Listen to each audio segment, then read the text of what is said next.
Hi friends, welcome back to Spicy Food Pot. അപ്പോൾ ഞാനിന്നോട് ഒരു അടിപൊളി സദ്യ സാമ്പാറിൻ്റെ റെസിപ്പി ആയിട്ടാണ് കേട്ടോ വന്നേക്കണേ. അപ്പോൾ എല്ലാവരും ഒന്ന് കണ്ടു നോക്കണേ. ഇഷ്ടമാണെങ്കിൽ ഫ്രണ്ട്സിനും ഫാമിലിക്കൊക്കെ ഒന്ന് ഷെയർ ചെയ്ത് കൊടുക്കണം കേട്ടോ. അപ്പോൾ അതിനായിട്ട് ഞാനിവിടെ തന്നെ മത്തങ്ങ എടുത്തിട്ടുണ്ട്. മത്തങ്ങ നമ്മുടെ സാമ്പാറിന് നല്ലൊരു ടേസ്റ്റ് കിട്ടാനായിട്ട് നല്ലതാണ് കേട്ടോ.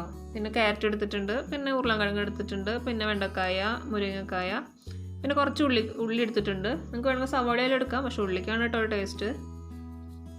പിന്നെ 2 അല്ലി വെളുത്തുള്ളി, പിന്നെ പച്ചമുളക് അത്ര എടുത്തിട്ടുണ്ട് കേട്ടോ. നിങ്ങൾക്ക് ഇപ്പോൾ ഏതാണ് അവൈലബിൾ ആയിട്ടുള്ളത് അത് എടുക്കാം കേട്ടോ. പിന്നെ ഇവിടെ നമുക്ക് വേണ്ടത് ഒരു നാരങ്ങയുടെ വലുപ്പത്തിലുള്ള കോൽപ്പുളി വേണം. അത് കുറച്ച് നേരം വെള്ളത്തിൽ സോക്ക് ചെയ്യാനായിട്ട് എടുത്ത് വെക്കാം കേട്ടോ. നമുക്ക് സാമ്പാറിലേക്കായിട്ട് ആദ്യം തന്നെ പരിപ്പ് വേവിക്കാൻ വെക്കാം. തൂരപ്പരിപ്പാണ് ഇട്ട് കൊടുക്കുന്നത്. ഒരു ചെറിയ ഗ്ലാസ്സിൽ തൂരപ്പരിപ്പ് എടുക്കുന്നുണ്ട്. തൂരപ്പരിപ്പ് കൂടി കഴിഞ്ഞ് കഴിഞ്ഞാൽ നമ്മുടെ സാമ്പാറിന് കട്ടി കൂടും. അപ്പോൾ അത്രയ്ക്ക് അങ്ങോട്ട് നിങ്ങൾ നോക്കിയിട്ട് ചേർത്താൽ മതി. ഞാനത് കഴുകി കൊണ്ടുവന്നിട്ടുണ്ട്. അതിലേക്ക് പരിപ്പ് വേവാനായിട്ടുള്ള വെള്ളം ഒഴിച്ച് കൊടുക്കാം കേട്ടോ. ഞാനിവിടെ 2 ഗ്ലാസ് വെള്ളം ഒഴിച്ച് കൊടുക്കുന്നുണ്ട്.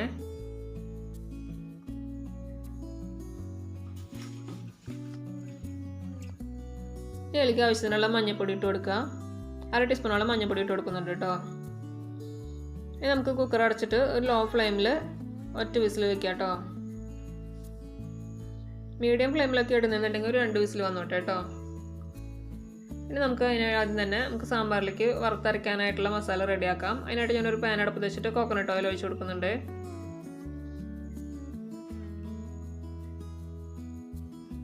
പിന്നെ അതിലേക്ക് ചെരുകി വെച്ചേക്കണം നാളികേരം ഇട്ട് കൊടുക്കണം കേട്ടോ.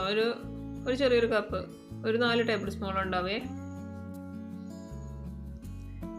അതിലേക്ക് നമ്മൾ നേരത്തെ എടുത്ത് വെച്ച ഉള്ളിന്ന് കുറച്ച് ഉള്ളിയിലേക്ക് ഇട്ട് കൊടുക്കുകയാണ്. പിന്നെ വേപ്പില, പിന്നെ അതോടൊപ്പം തന്നെ കുറച്ച് ഉഴുന്നിട്ട് കൊടുക്കുന്നുണ്ട്. ഒരു 1/2 ടീസ്പൂണോളം ഉഴുന്നാണ് കേട്ടോ. അതെന്തിനാന്ന് വെച്ച് കഴിഞ്ഞാൽ നമ്മുടെ സാമ്പാറിന് ഒരു കട്ടി കിട്ടാനാണ്. പിന്നെ ഉലുവ ഇട്ട് കൊടുക്കുന്നുണ്ട്. ഉലുവ അധികം കൂടിക്കഴിഞ്ഞാൽ നമ്മുടെ സാമ്പാറിന് രസം വരും. അപ്പോൾ അതൊന്ന് ശ്രദ്ധിച്ചിട്ട് കുറച്ച് ഇട്ട് കൊടുത്താൽ മതി കേട്ടോ. നിങ്ങൾ മിളകൊക്കെ മുഴുവനോടെ, മല്ലിയും മിളകും മുഴുവനോടെയാണ് ഇട്ട് കൊടുക്കുന്നുണ്ടെങ്കിൽ ഈ ഒരു സ്റ്റേജിൽ ഇട്ട് കൊടുക്കണം. അല്ലാന്നുണ്ടെങ്കിൽ മസാല നാളികേരം വറവായിട്ട് നമുക്ക് ഇട്ട് കൊടുത്താൽ മതി. ഞാൻ ഇപ്പോൾ ഇവിടെ പൊടിയാണ് കേട്ടോ ചേർത്ത് കൊടുക്കുന്നത്. ഇപ്പോൾ നമ്മുടെ മസാലയൊക്കെ നാളികേരമൊക്കെ ഒരുവിധം വഴഞ്ഞു വന്നിട്ടുണ്ട്. നമുക്ക് ലോ ഫ്ലെയിമിൽ വെച്ചിട്ട് പൊടികൾ ആഡ് ചെയ്ത് കൊടുക്കാം കേട്ടോ. ഞാൻ 2 ടീസ്പൂണോളം മുളക് പൊടി ഇട്ട് കൊടുക്കുന്നുണ്ട്.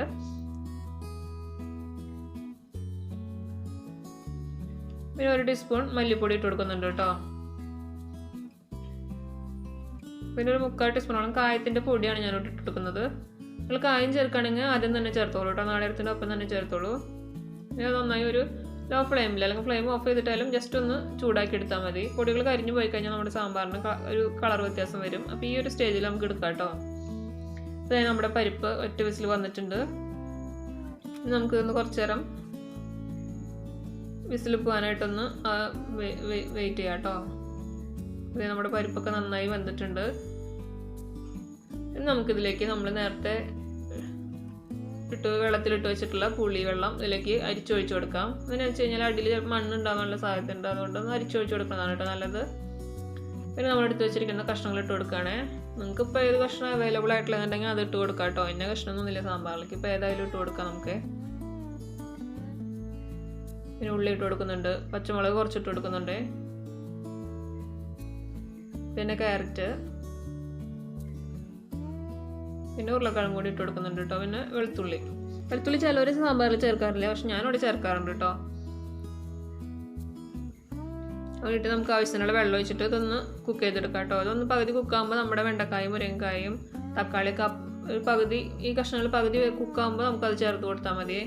വെണ്ടക്കായൊക്കെ പെട്ടെന്ന് വേവുന്നതല്ലേ.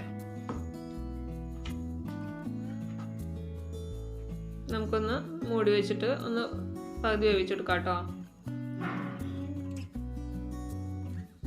നമ്മുടെ കഷ്ണങ്ങളൊക്കെ അത്യാവശ്യം വെന്ത് തുടങ്ങിയിട്ടുണ്ട്. ചാറൊക്കെ ഇത്തിരി ഇതായി വന്നിട്ടുണ്ട്. ഇനി നമുക്കിതിലേക്ക് ഈ സമയത്ത് നമ്മൾ നേരത്തെ എടുത്ത് വെച്ചിരിക്കുന്ന വെണ്ടക്കായ, മുരിങ്ങക്കായ, തക്കാളി ഒക്കെ ഇട്ട് കൊടുക്കാം കേട്ടോ.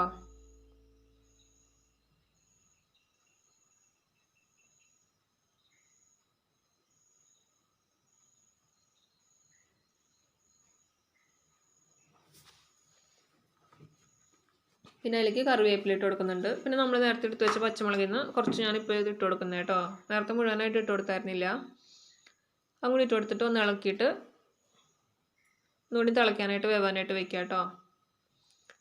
അത് അപ്പോഴേക്കും അത് അവിടെ കിടന്ന് വേവണ സമയം കൊണ്ട് നമുക്ക് നേരത്തെ അരച്ച് മൂപ്പിച്ച് വെച്ചിരിക്കുന്ന നമ്മുടെ മസാലകൾ ഒന്ന് അരച്ചെടുക്കാം. നല്ല പേസ്റ്റായിട്ട് അരച്ചെടുക്കണേ.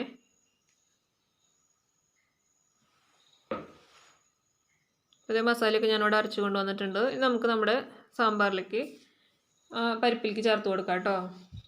അപ്പോൾ ഇത് അത്യാവശ്യം വെന്ത് വന്നിട്ടുണ്ട് നമ്മൾ ഇട്ട് കൊടുത്തേക്കുന്ന പച്ചക്കറിയൊക്കെ. ഇനിയിപ്പോൾ ഈ സമയത്ത് നിങ്ങൾക്ക് കട്ടി തോന്നുകയാണെന്നുണ്ടെങ്കിൽ, ചാറിന് കട്ടി തോന്നുകയാണെങ്കിൽ വെള്ളം ആവശ്യത്തിന് ഒഴിച്ച് കൊടുക്കാം കേട്ടോ. നിങ്ങളുടെ തിക്നെസ്സിന് ആവശ്യമായിട്ടുള്ള വെള്ളം നിങ്ങൾക്ക് ഒഴിച്ച് കൊടുക്കാം. ഞാനിപ്പോൾ ഇവിടെ നമ്മൾ അരച്ചു കൊണ്ടുവന്ന മിക്സിയുടെ ജാറിൽ തന്നെ ഒന്ന് കഴുകി ഒഴിക്കുകയാണേ.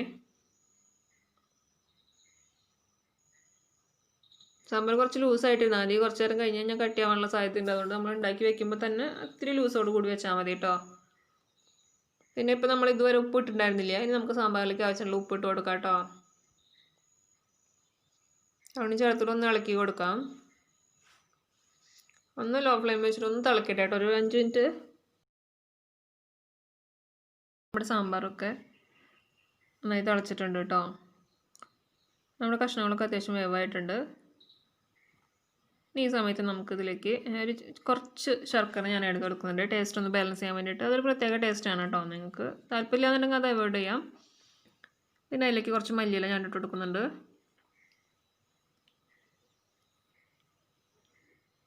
എന്നിട്ടൊന്ന് ഇളക്കി കൊടുക്കാണ് കേട്ടോ. അപ്പോൾ നമ്മുടെ കഷ്ണങ്ങളും ചാറൊക്കെ ഏകദേശം റെഡി ആയിട്ടുണ്ട്. ഈ ഒരു കട്ടി മതി എനിക്ക്. നിങ്ങൾക്ക് ഇത്തിരി ലൂസ് വേണമെങ്കിൽ ഒന്ന് ലൂസാക്കാം. ഇത്തിരി കട്ടി വേണമെങ്കിൽ ഒന്നുകൂടി തിളപ്പിച്ചാൽ മതി കേട്ടോ. ഇനി നമുക്കിത് വറുത്തിടാൻ നോക്കാം. സാമ്പാറിലേക്ക് വറക്കാനായിട്ട് ഞാൻ ആദ്യം വെളിച്ചെണ്ണ ഒഴിച്ചിട്ടുണ്ട്. അതിലേക്ക് കടുക് ഇട്ട് കൊടുക്കുകയാണ് കേട്ടോ. കടുകൊന്ന് പൊട്ടി വരട്ടെ. കടുകൊന്ന് പൊട്ടി വരുമ്പോൾ നമുക്ക് അതിലേക്ക് ഉലുവ ഇട്ട് കൊടുക്കാം കേട്ടോ.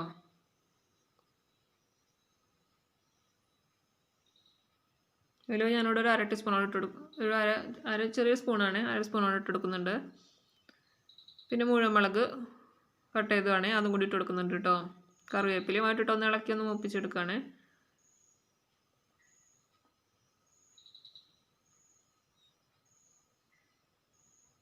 ഇത് മതി. ഇനി നമുക്ക് ഈ സമയത്ത് നമുക്ക് ഒന്നില്ലെങ്കിൽ ഫ്ലെയിം ഓഫ് ചെയ്യാം.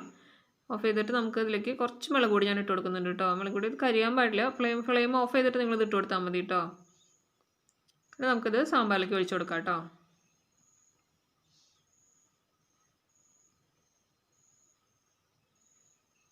അപ്പോൾ നമ്മുടെ സാമ്പാറിൻ്റെ ഏകദേശം റെഡി ആയിട്ടുണ്ട്. ഇനി നമുക്കിതിലേക്ക് അവസാനമായിട്ട് നമുക്കൊരു കാര്യം കൂടി ചെയ്യണം. എന്താണെന്ന് വെച്ച് കഴിഞ്ഞാൽ ഒരു പിഞ്ച് കേട്ടോ, ഒരു പിഞ്ച് ഉലുവ ഇട്ട് കൊടുക്കുന്നുണ്ട്. ഉലുവാപ്പൊടിയും കുറച്ചൊരു കായത്തിൻ്റെ പൊടിയും. എന്നിട്ട് നമുക്കതൊരു 10 മിനിറ്റേലും മൂടി വെക്കണം കേട്ടോ. എന്നാലാണ് നമ്മുടെ സാമ്പാറിലേക്ക് ഇതിൻ്റെ ഒരു വറുത്ത് അരച്ചിട്ടതിൻ്റെ മണമൊക്കെ ശരിക്കും ഇറങ്ങിച്ചുള്ളൂ. നമുക്കൊന്ന് മൂടി വയ്ക്കാം. അപ്പോൾ നമ്മുടെ ഈ സാമ്പാർ ഇവിടെ റെഡി ആയിട്ടുണ്ട്. നല്ല ടേസ്റ്റി ആയിട്ടുള്ള സാമ്പാറാണ് കേട്ടോ. എല്ലാവരും ഒന്ന് പരീക്ഷിച്ച് നോക്കിയിട്ട് ഫീഡ്ബാക്കൊക്കെ ഒന്ന് അറിയിക്കണം കേട്ടോ. അപ്പോൾ താങ്ക് യു.